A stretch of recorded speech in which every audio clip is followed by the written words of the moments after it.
Hello to the side and back. My name is Tokika Uzuru, also known as Toki, and welcome back to my channel where today I'm actually going to be doing a more in-depth look or analysis of my song Death Games. But before we get into the analysis, there's a few ground rules that I have to lay down first. Number one, full disclaimer. We still don't know what we're talking about. What I used for this song was a well-accepted theory in the FNAF community.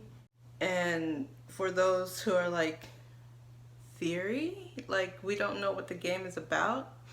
Yes, it's been like 6 years and we still haven't put all the pieces together yet. However, if you do want to go ahead and binge watch something, like you have a free day, you get to go ahead and you want to go ahead and start trying to figure out the puzzle pieces as well, or you just like watching one man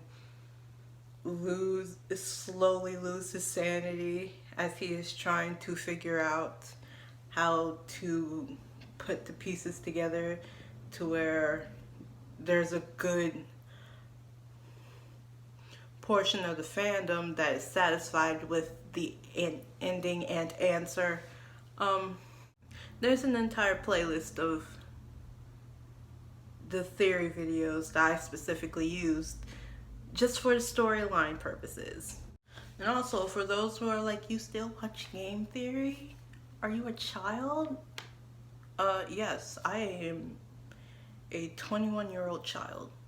Also, just to make sure that I don't end up going off on a tangent, more than likely I will. This will end up being 30 minutes more.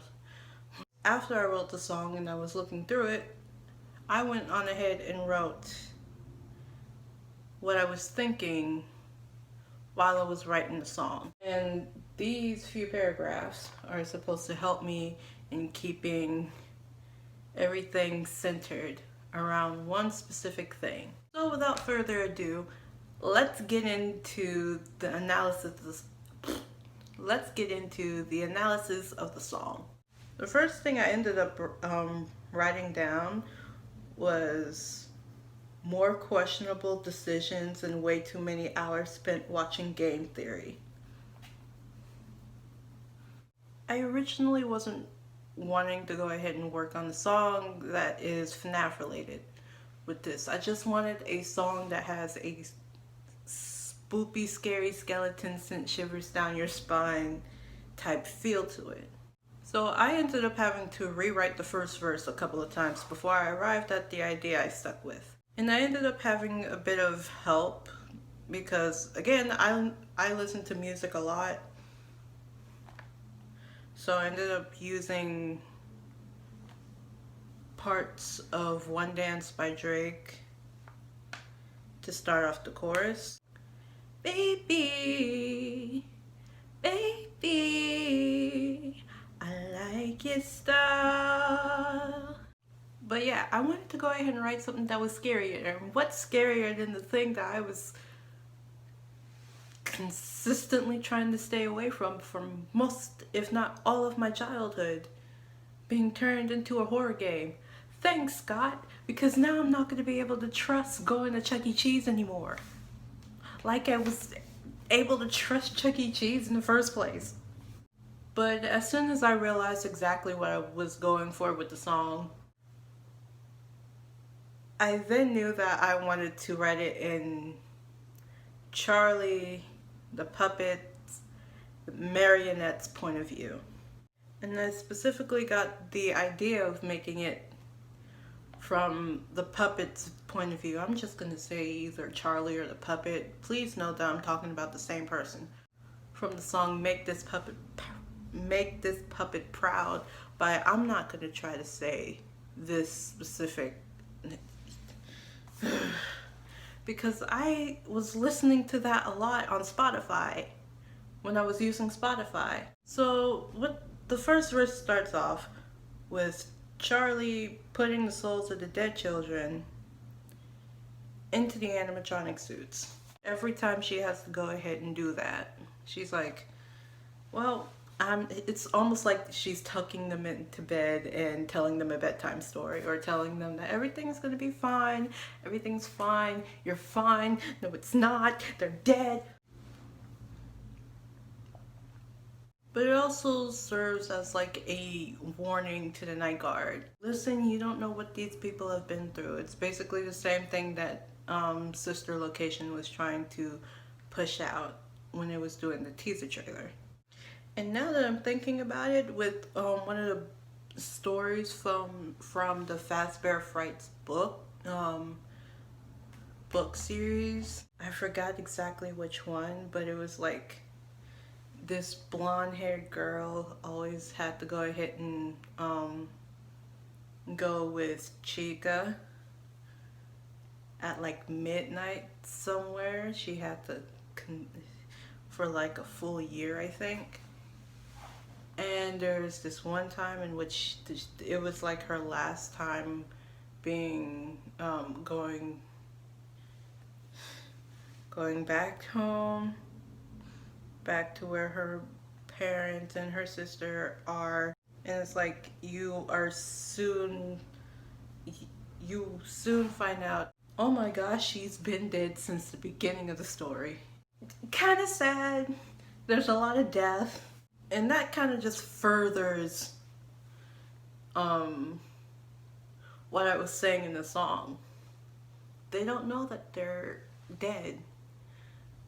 They don't know what they're doing. They don't know what's going on. They are as confused as we are. So we get to the chorus in which Charlie addresses the souls of the lost children, and then to their murderer. Oh please, you're trying so hard to keep up with your lies, you gotta take them apart. That's specifically from one of the mini games, I think in, I could be wrong, the third? But in one of the mini games, in like maybe the second or the third, you end up going through, I think, FNAF 1's location, and you end up getting taken apart by who shall be known as Criminal. There are going to be a lot of people that don't understand the joke, and it's kind of because it's become a meme at this point in the fandom. I'm sorry if you don't get it. Now we get on to the second verse. Give gifts, give life, that's what I do when I'm sent to you from this box of joy and care. The puppet specifically stays in a box that looks like it's supposed to be a present box. But it also is an homage to the Give Gifts, Give Life minigame in FNAF 2, where you are literally giving gifts to what is to be seen as like the dead, the deceased, missing children. And then you are putting the deceased missing children into the animatronic suits. So the second part of the second verse is specifically the puppet's mechanics in the second game. So many seconds. Be kind, rewind, the music box that keeps me up and locks, or face the fear of your nightmare. Basically, you gotta keep the box wound up, or else the puppet will get you. Explanation, simple. In the pre-chorus to when we're singing the chorus the second time, I have a bit of a, I do a bit of wordplay, which is something I love doing now and love pointing out in songs. I point out specifically a few things that you end up learning in sister locations, specifically the fact that you will end up, spoiler warning, you will end up getting scooped. You will end up in the scooping room, and you will end up getting scooped. You, as the character that in the game, end up getting your intestines scooped out so that innard this little scraggly thing, not little, can just wear you as a human suit. I also, again, wordplay, you sprung the trap, now you can't go back. How will you survive? We still don't know. He always comes back. But I end up making a bit of a point or a nod to the fact that his name is now Springtrap. So now we got William Afton, purple guy, criminal, Springtrap. I'm done. And then we get to the bridge, which is basically the puppet Noah saying, I know what you did. I at least know. I know you know now. And I also end up making another nod to a song, Die in a Fire by the Living Tombstone. And it didn't even sound like,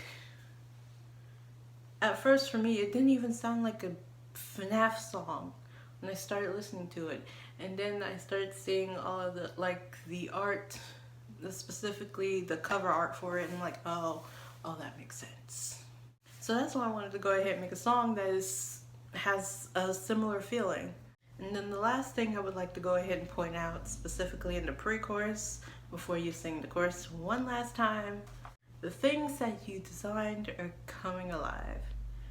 Basically, I'm going with the theory that the murderer was also the creator of the animatronics. I'm going based off of that theory. I really hope you enjoyed this video of me basically getting angry about the fact that I wrote this, and I spent so much time with trying to put together an actual storyline. Update on the plants, it looks like Emma is just,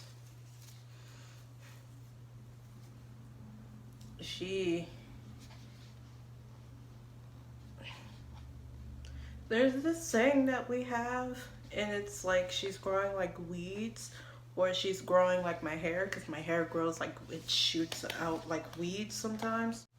Steven is doing fine. Actually, he's doing fine. It looks nice. I recently got fertilizer, so I will be trying to figure out how I'm gonna do that for my plants now. And I recently, as in of recording this, it would have been 4 days ago, planted Lucy and Mina, and right now they're not in the room. They are supposed to be getting as much sun as they possibly can for the next 2 to 2.5 weeks, so they can go ahead and get settled into their pots that I put them in. And when I bring them back in here, they will have to spend another 2 weeks at least getting used to specifically this environment. So now we have gotten to the stereotypical YouTuber outro, where I, as a stereotypical YouTuber, would ask you to do the following. If you like this video specifically and want to see more song analysis of like either songs that I've written and posted, or just songs that are out there that you have been listening to recently, go ahead and like this video. Subscribe for pretty much more of this face specifically. My content will change. I'm working on another Disney versus Origins, and this one specifically is so special that I have to go ahead and work like extra hard on making sure that I get all of the correct information on it. Comment down below any other song ideas specifically that you would want me to go ahead and write about, or again, songs that you have been listening to recently that you would want me to go ahead and try to do a song analysis on, or basically my opinion on what the song generally means. The general meaning of the song, or whether it has one. And I will see you in the next video of whatever I make. So without further ado, this is Toki signing out.